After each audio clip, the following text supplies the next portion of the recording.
North Phoenix Tuesday. I like a that like to lay low.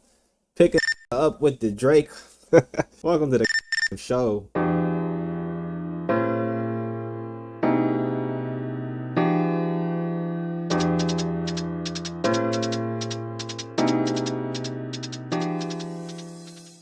Welcome to episode 4 of the show. I'm Dahmmy Hilfiger. This is Dahmmy Land. We do have a lot of wild things to talk about. I'm gonna get into it with a rant here because we've been watching a lot of things happen at once, and my main takeaway from seeing it, like whether it's the war in Iran, whether it's that failed mass deportation campaign, whether it's the economy, being like imploding in this exact moment. Economists are calling the government insolvent, and we're continuously spending millions upon billions of dollars a day in unnecessary wars, let alone even trying to start to solve the problem. And I'm not the first person that'll ever talk about the doomsday clock. Like they for the longest time they had the national debt on counting tickers, like online, and sometimes depending on where you live, there would be like a billboard that had how quickly the national debt was adding up. The reason, because I grew up seeing that, so it didn't necessarily feel super relevant, or like, you see it so often, it's kind of like, okay, cool, yeah, we know, you know. But when you understand that like none of this is sustainable, that is the true context behind that, it's hard to ignore the fact that I won't even say we're very likely witnessing the end of the American empire. Now, what does that mean for, you and me, like an average everyday person? Not a lot, truth be told, especially if you're not in that top 1% of the primary market of labor in America. If you're not like a super rich person in this moment, not a lot changes for you. Like a lot of people are scared of that, but let's ask ourselves what it's doing for us right now and if life would be better in the absence of it or just with something different. Because here's the other thing, like I don't think that there will be, like people talk about the idea of the balkanization of America. If America collapses, it'll just split up into states or coalitions of states that make up smaller countries.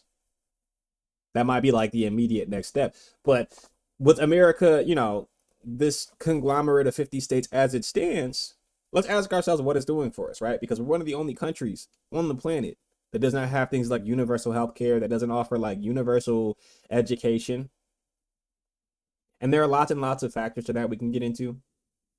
But when it comes to actually taking care of the people that pay the taxes for the place to be a place, America is failing at that overall.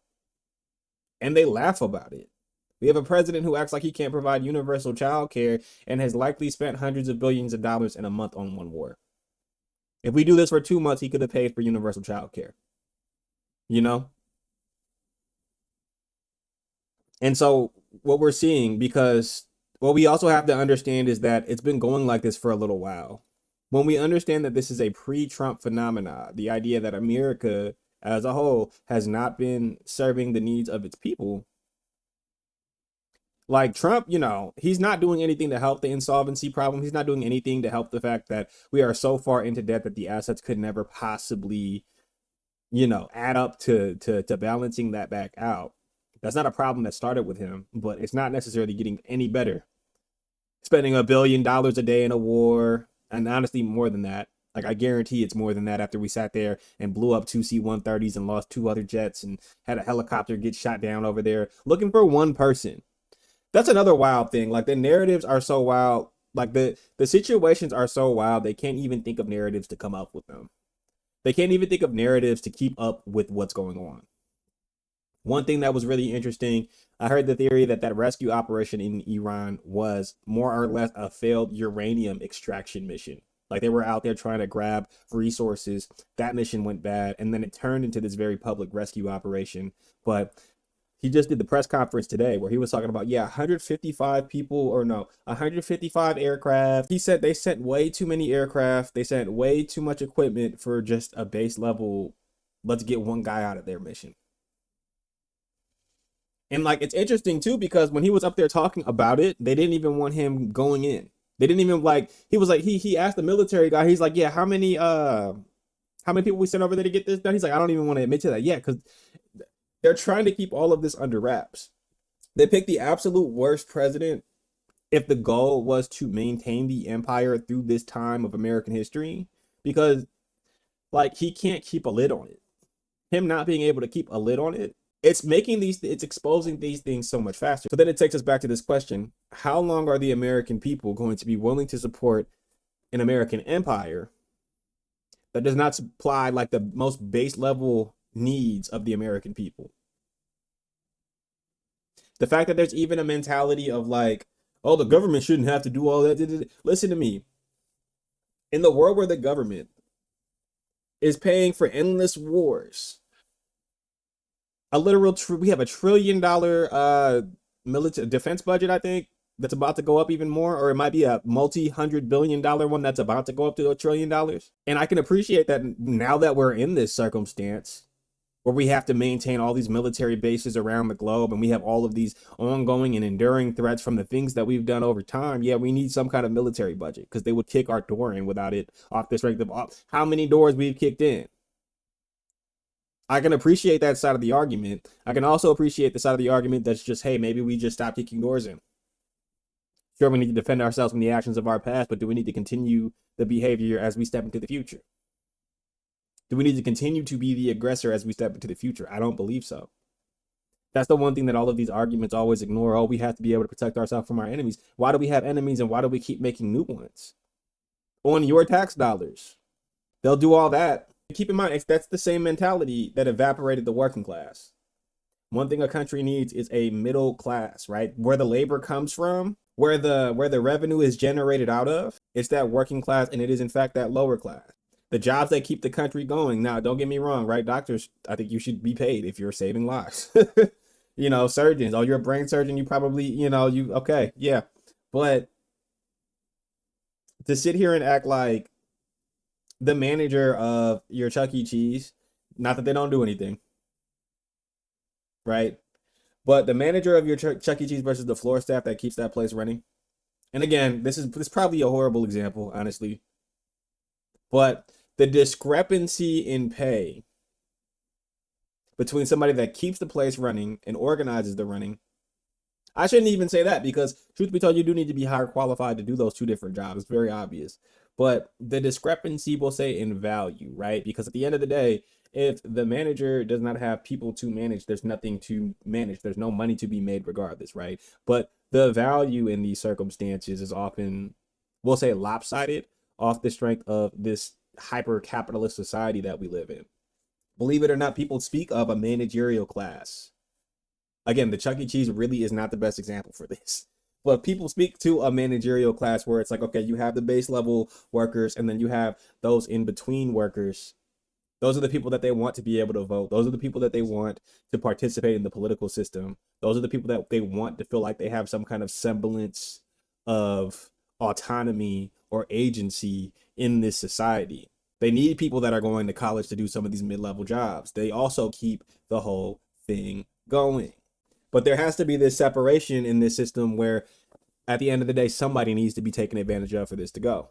I was just talking about how the military budget is about to be like $1 trillion or something ridiculous like that. They'll spend money on that. The federal government is actively trying to destroy the Department of Education and completely just defund public schools. What they're not going to defund is the money to build prisons for these private prison companies to go ahead and take over and keep running. But they will take the money out of the schools to ensure that those kids that were in these places with the lack of resources to be able to get to some of the better outcomes that other schools did with more resources, they want to make sure that those kids have a bed in the jail. And that's what I mean by like all of this is by design, because you have that managerial class that's going to run the jail, basically. And then you have that lower class that's going to be in the jail. But at the end of the day, everybody's working around the jail. And that can only last for so long because what they're doing is not only are they're evaporating that managerial class so everybody's in that lower kind of bracket together. And again, that's not just not making money doesn't make you any less of a human. So that's not what I'm trying to say here.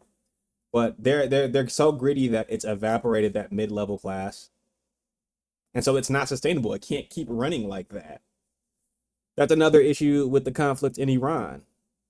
It's just adding to the unsustainability in the bigger picture of America because, and it's two ways, honestly. Number one, we're just spending so much money and we're already insolvent, likely billions of dollars a day. And we already don't have the money to pay off the existing debt, let alone this new debt that we're building, right? So there's that picture of it. There's the picture of all the planes and the equipment that are getting shot down and destroyed that are worth tens of millions of dollars a piece as well.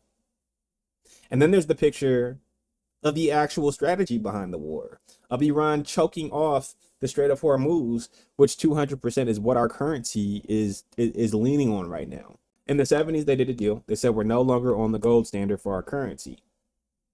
From now on, it's just going to be based on some of this oil trade that we got going on in the Middle East. If you're a Middle Eastern country since the 70s, when we made that deal with y'all, any oil that gets traded in US dollars. One of the only countries that did not take that deal was Iran. Iran being super central, or I won't even say central, but like being in that location on the Strait of Hormuz where literally they sit on the choke point.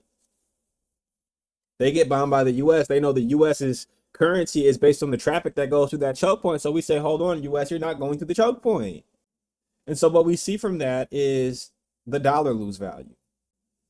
Yes, oil prices are going up because the ships can't get through. But what they don't want to talk about is the agreement that our currency's value is hedged on, also super duper affected by this. Not even to mention, you step away from this geopolitical big, under a magnifying glass view. You just zoom in a little bit and you look at things back home domestically. Grocery prices are going up off the strength of the war. Why? Oil prices are up. Oil prices are up and gas prices are up. When gas prices are up, it takes more money to get your food around. It takes more money to get all of these consumer goods, to take all of these consumer goods and move them from point A to point B. It's also costing people more money to go to work and move around and to be able to get to that store to begin with.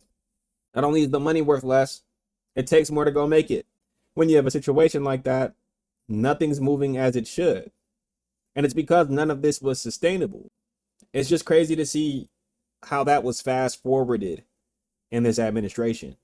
Like when you really sit down and reckon with the idea that a lot of these things we were slowly walking towards, but this put us in a cannon and shot us right at that destination.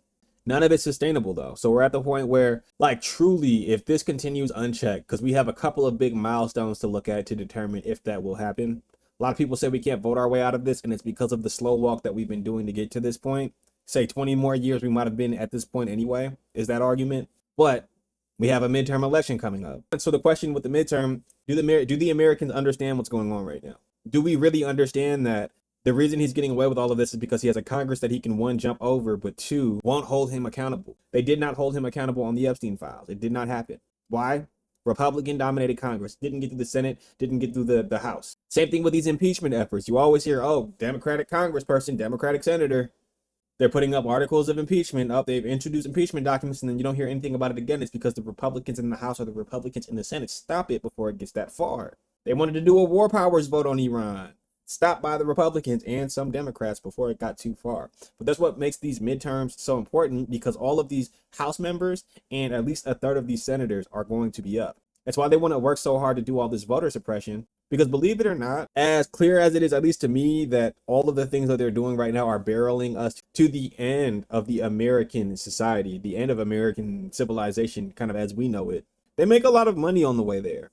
Enough money to where when this is over, they really don't have as much to worry about. And like a lot of people here, oh, it's the end of the American empire, and like they freak out, but what is it really doing for you? All of these countries offer universal health care. All of these countries offer universal child care, universal public schooling up to like a certain level in college. We're one of the only richer countries, larger countries with all these resources that can't figure out a way to get them back to our own citizens.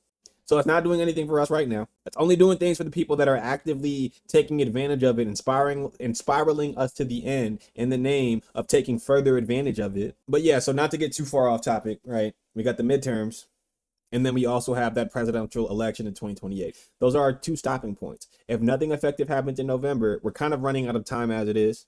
There's a reason they want to do all the voter suppression, because they know that that's going to be up for them as well. They've got one chance to get it through. We have one chance to stop it.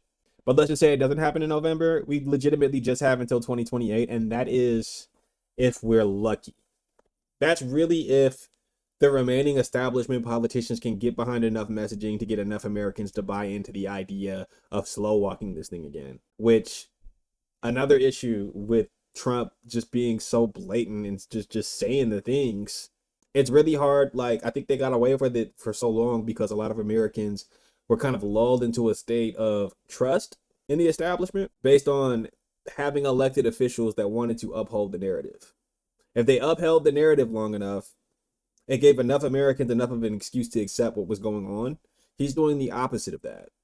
And so that's, I guess, the one silver lining that I see to this whole thing in the world where we do get all of these ridiculous outcomes and we see more of them, right? So beyond a war, beyond covering up the Epstein files, beyond kidnapping Venezuela's president, beyond doing all of these things, if that doesn't show Americans just how blatantly wrong the system is and motivate them to vote differently, motivate them to take the election seriously, then I don't know what will. But to be motivated, you have to also understand what's going on.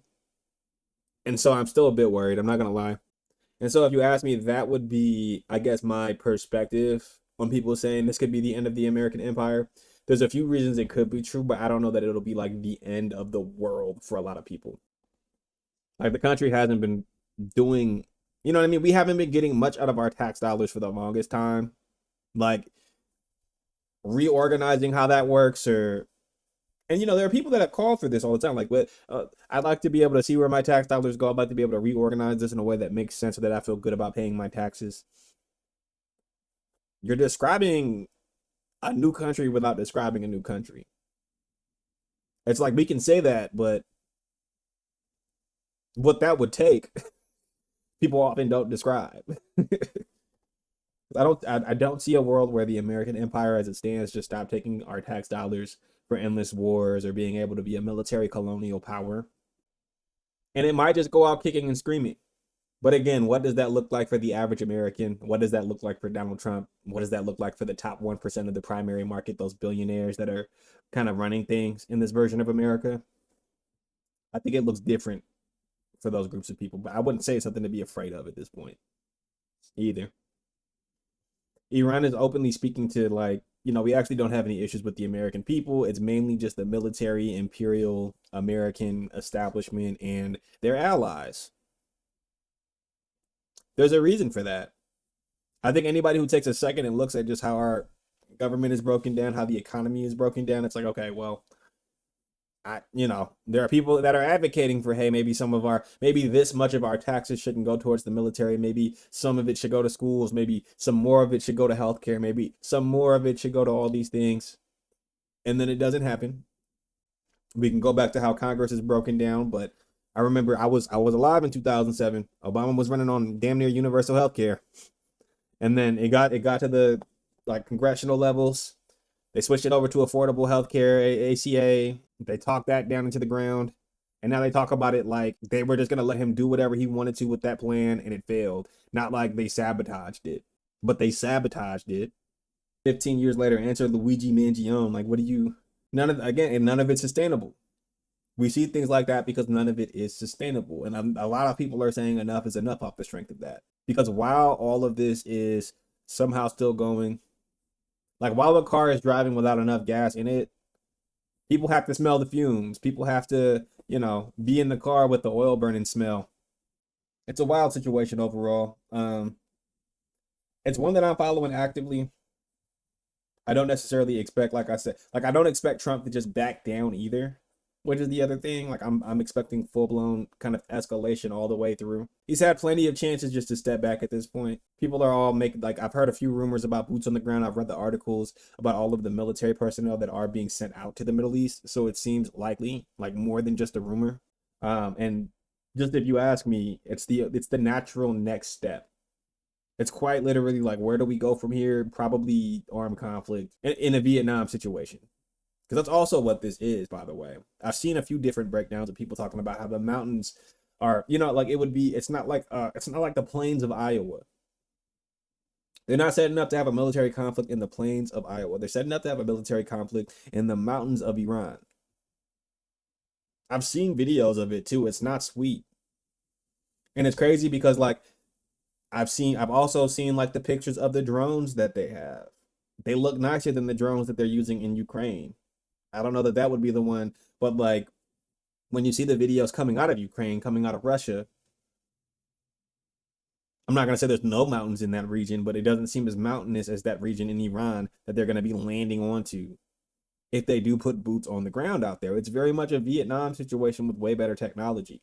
If you've seen any of those drone videos on Twitter, they look insane.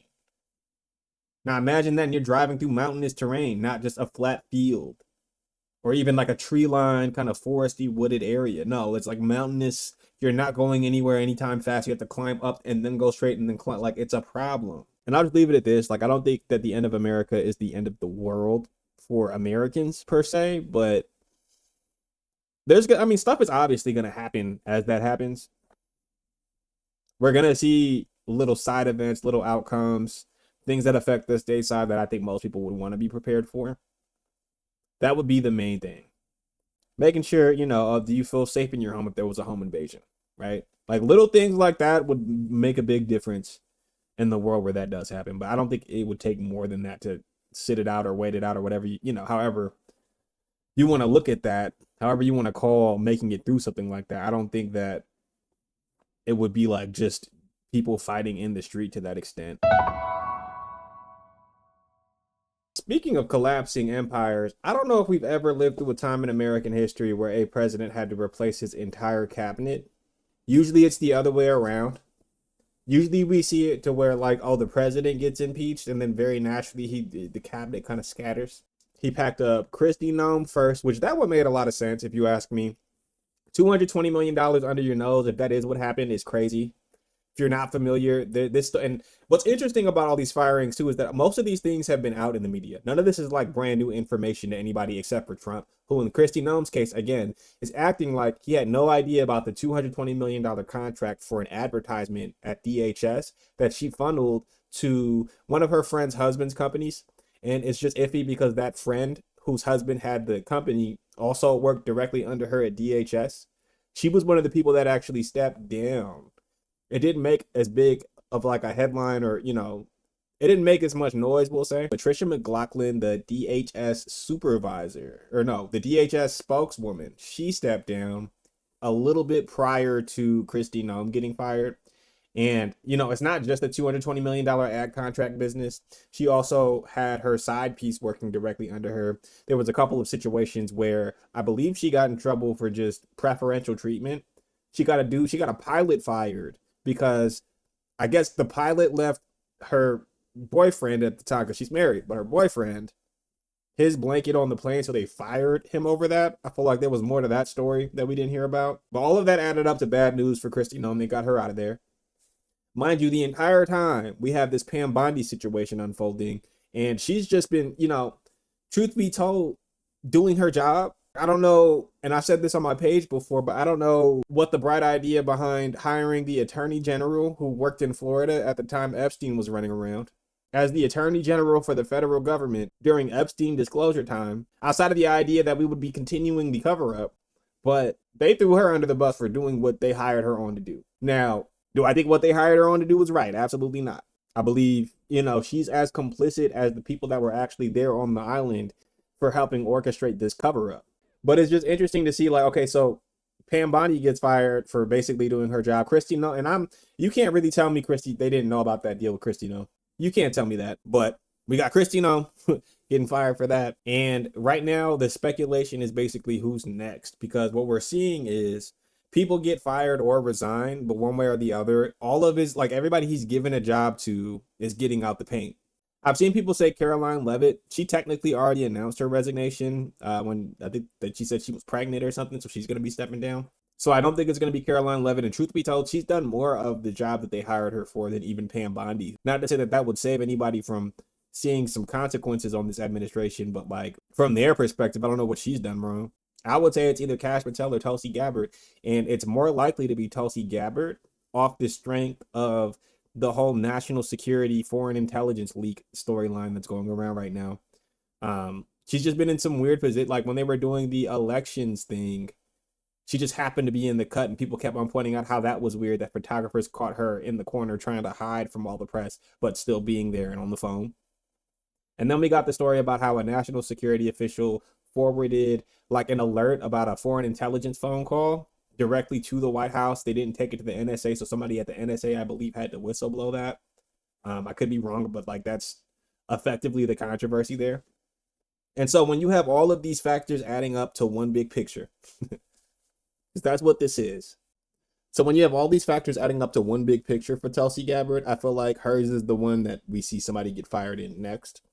Cash Patel could be up next, but I don't like if Cash Patel goes next, it's off the strength of them already having that plan. I'll put in the wrong guy in the job to begin with. I don't know if anybody remembers when he took the role, but there was a story about how they wanted that FBI, they wanted the podcast dude, Dan Bongino, they wanted him to run the FBI, but they accidentally appointed Cash Patel somehow. So if we see him get replaced, it won't be off of anything that he did, I don't think. Like, I don't think that he's really done anything like Pam Bondi that they would not want him to do. Like, this whole, like, push to replace his cabinet and replace all these appointed officials, it's just cover up from that first year.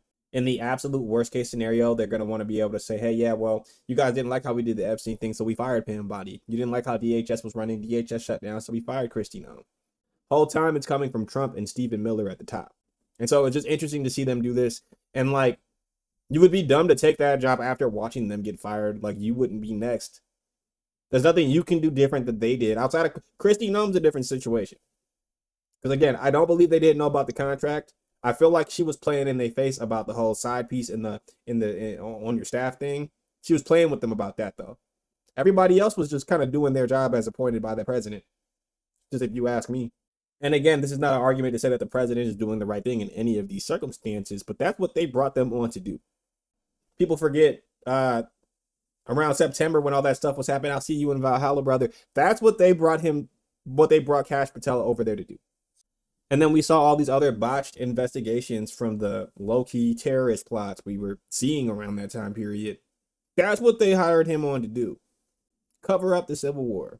Federal Bureau of Investigation leader. Don't investigate it. So we can get away with this. He's doing what he's supposed to for them. It's just super weird to see in real time. Because again, I don't know that we've ever had like a president so corrupt, so incompetent, whatever word you want to use, that we're going to see his entire like cabinet get replaced basically. That should say a lot. Also interesting too, because it speaks to just how compromised the American government is. And not on some like, oh, they're all spies in there. No, just the idea that like Congress let this slide this far. They tried to impeach him twice the first time, could not do it. They're actively trying this time. They gave them the chance to learn from being impeached them first 2 times. Oh, we're going to compromise Congress. Oh, we're going to make sure we pack the Supreme Court. We're going to do everything so that when we're back in, we're good to go and they can't do anything to stop us. And now Congress, Republican-dominated Congress, will do nothing to stop him. They're doing whatever they want to. I'm sure you guys get where I'm going with this by now, but there's a lot of firsts. There's a lot of unprecedented, we'll say, moves from this president. And I do believe that, and I was saying this probably, and I was saying this close to the top of the episode, but this is another one of those end of the empire side effects.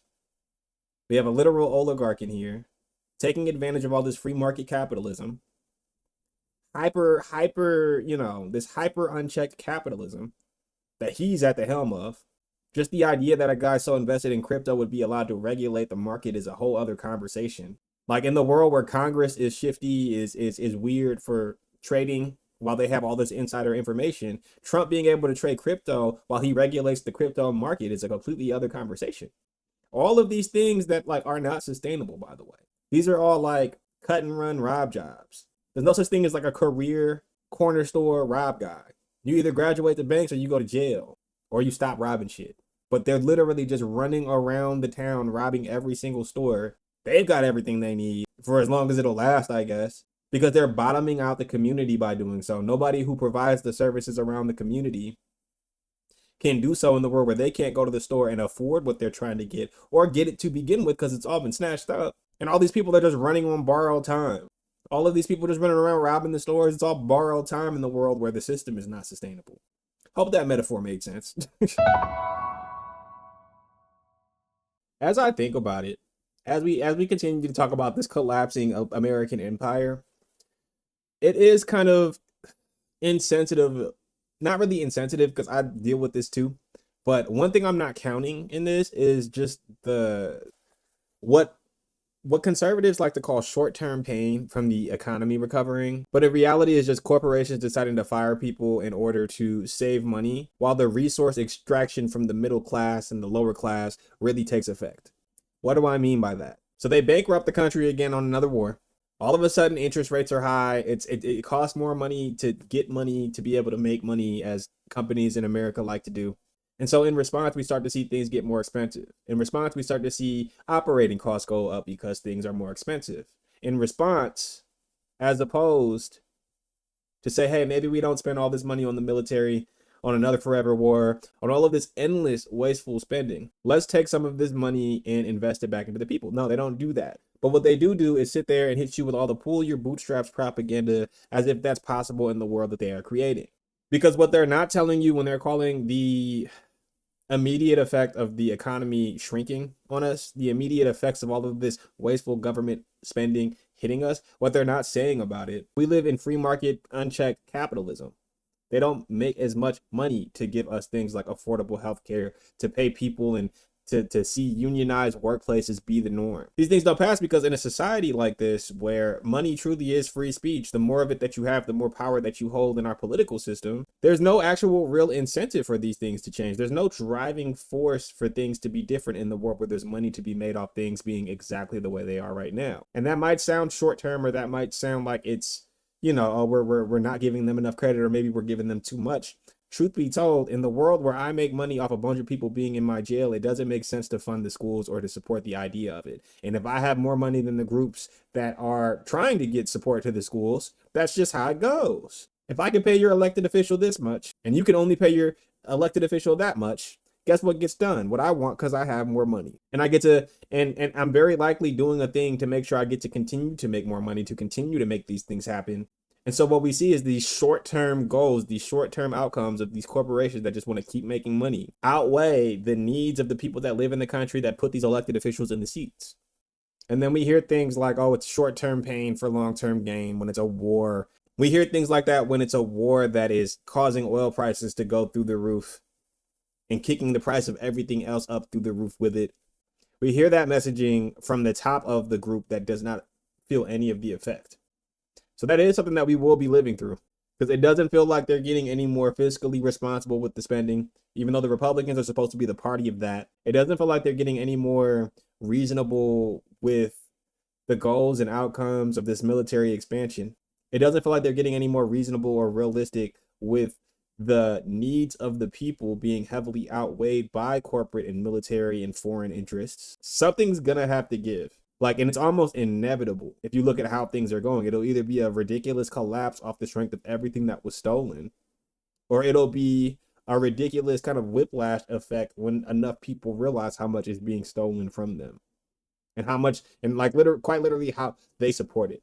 People get mad at me when I use we terminology, when I say, hey, we are doing this, that, but to me, it's just so important because our tax dollars are in fact going towards it. And we always have the option in a midterm year, in a presidential year, to vote and make our voices heard, quote unquote. What gets in the way of that? What gets in the way? And, when people do get up and vote, what gets in the way of people voting for the people that are actually going to deliver on these things? That's why some people really hate the idea of this electable candidate conversation, because a lot of times electable candidate is just who's getting support from these bigger corporate interests that are not going to deliver on the thing. So even no matter how much you like the candidate, in the world where they're supported by the healthcare industry, the military industrial complex, the oil industry, the tobacco industry, they're not going to be making these meaningful changes that are in your interest, because they're working in that corporate interest, and the corporate interest is 200% what is holding that back. There's no universal healthcare when United Healthcare is trying to make multiple billions of dollars a year, right? You can't have that conversation when that's at play. I can't have this conversation about limiting military power and stopping forever wars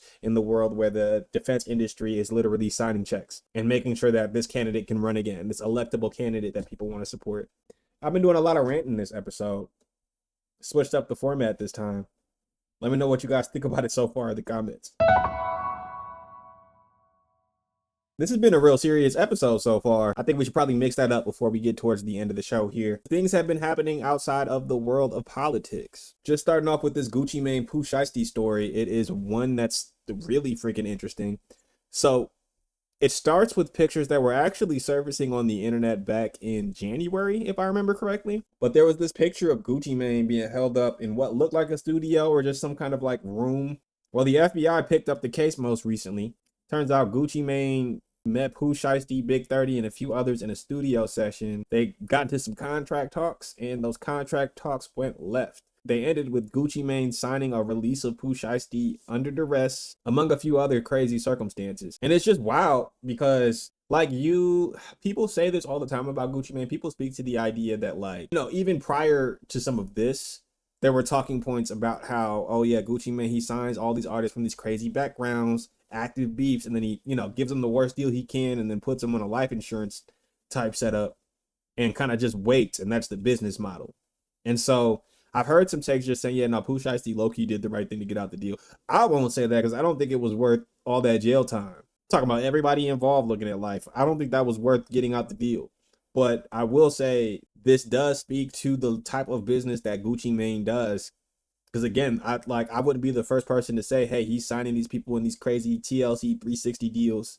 These people that aren't necessarily like, and I don't want to speak to like what he's doing behind the scenes because we don't know if he's getting these people counseling and resources to be able to get out of that lifestyle. But I do know that if that's the lifestyle that brings the hits, it would behoove him as a businessman to allow them to continue it. And he wouldn't be the first label executive that we've heard of moving exactly like that. So it's definitely a story that I'm keeping my eye on for sure. Because not that I think it'll change. Like I unfortunately do believe that this gonna be it. This might be it for Pooh Shiesty and him. But it'll be interesting to see how Gucci Mane updates his approach to business following this outcome. And not even just if he changes it, but the information that we get about the type of business that he was doing that'll likely come out with this case.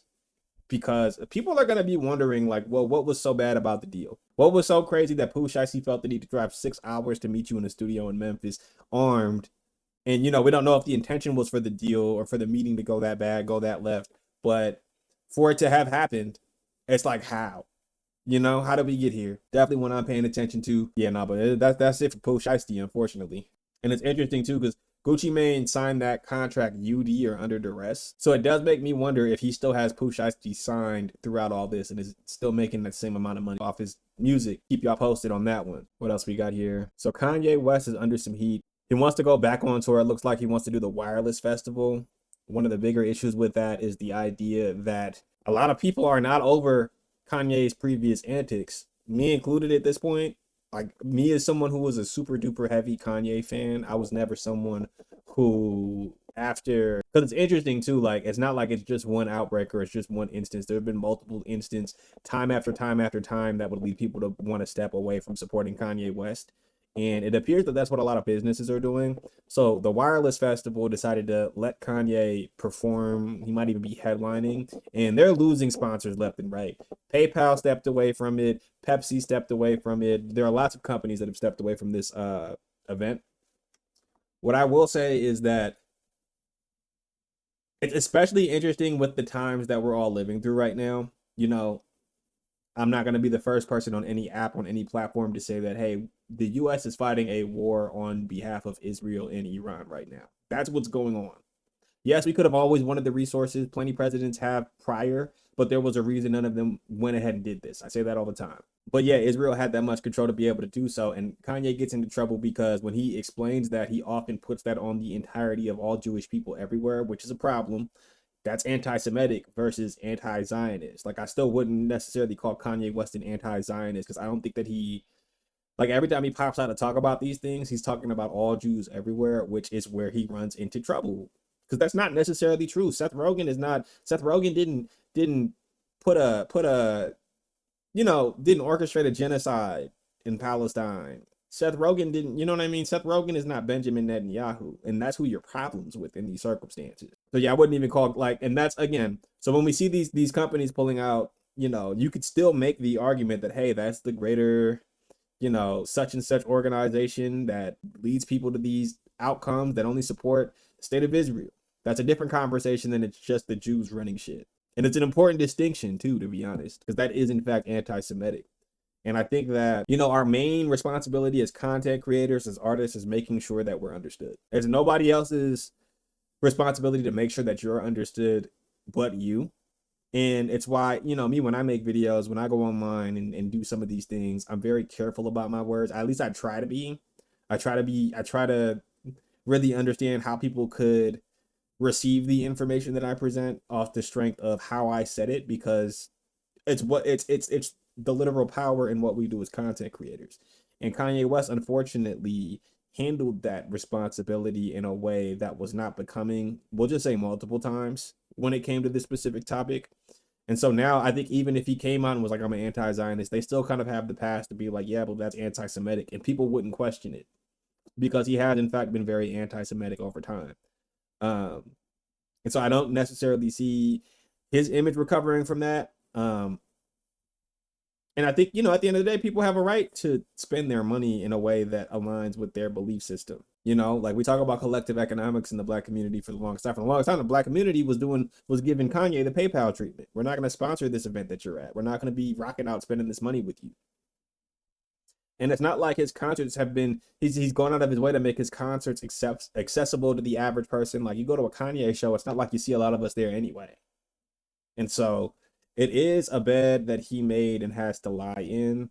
Though, again, it's interesting thinking back on a lot of the things that he said with these current developments in mind, because, you could make an argument. It just, the way he said it wouldn't get you to the right place. I guess that's how I would look at it.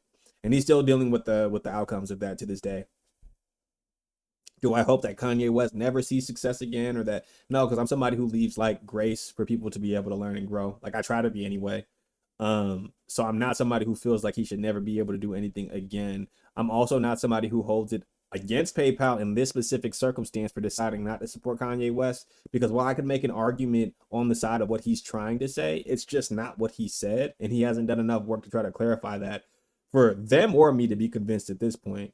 Like I'm still 50% of the way that he's gonna pop out with a Nazi t-shirt on or something crazy in the next couple of days. So that's not necessarily what I'm expecting to see. And I don't necessarily hold it against people or even companies that decide to hold that against him, because he's given us a lot of examples to do that with too, for sure.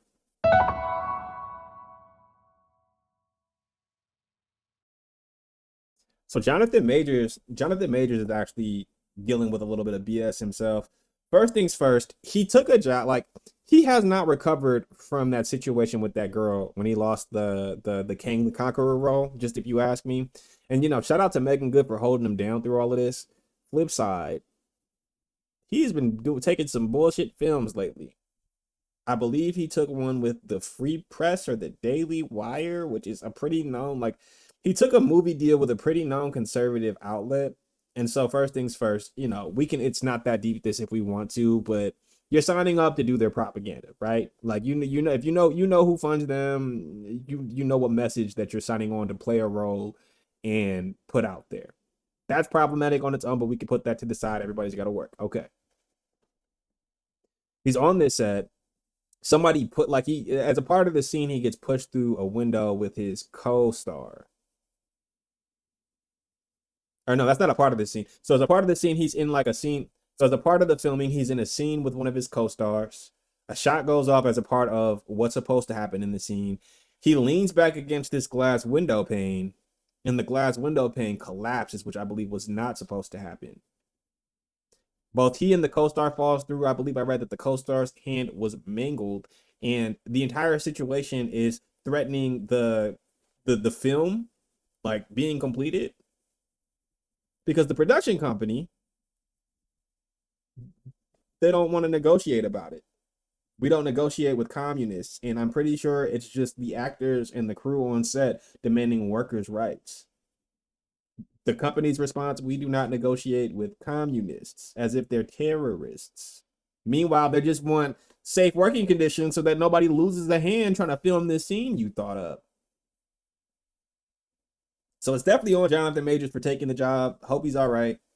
And I think that it is the example of at least the month of why you watch who you do business with.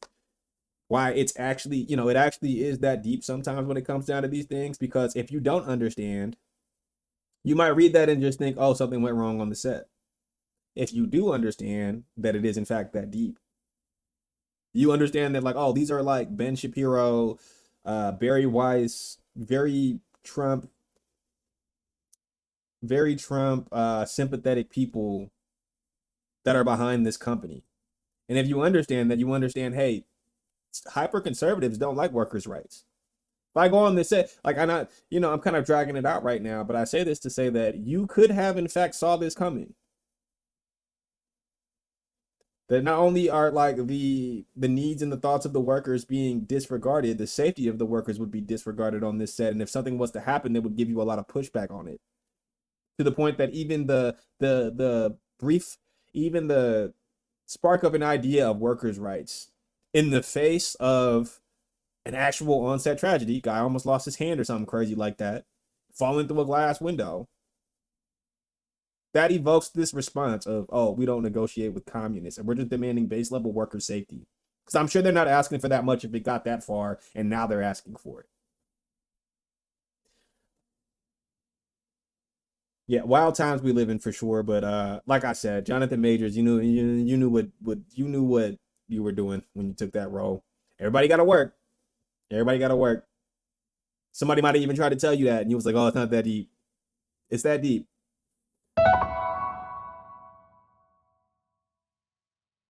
And so yeah, I think I might wrap this episode up on that note. I'm working on a couple of things that you want to keep your eye out. I got a YouTube, like a longer, I want to call it a video essay. I kind of want to call it a short film. We'll see what the editing shakes out to be. But I am working on a bigger project for YouTube. You can follow me on TikTok for all my regular rants and videos. Appreciate y'all kicking it with me this long. Hope to see y'all next episode.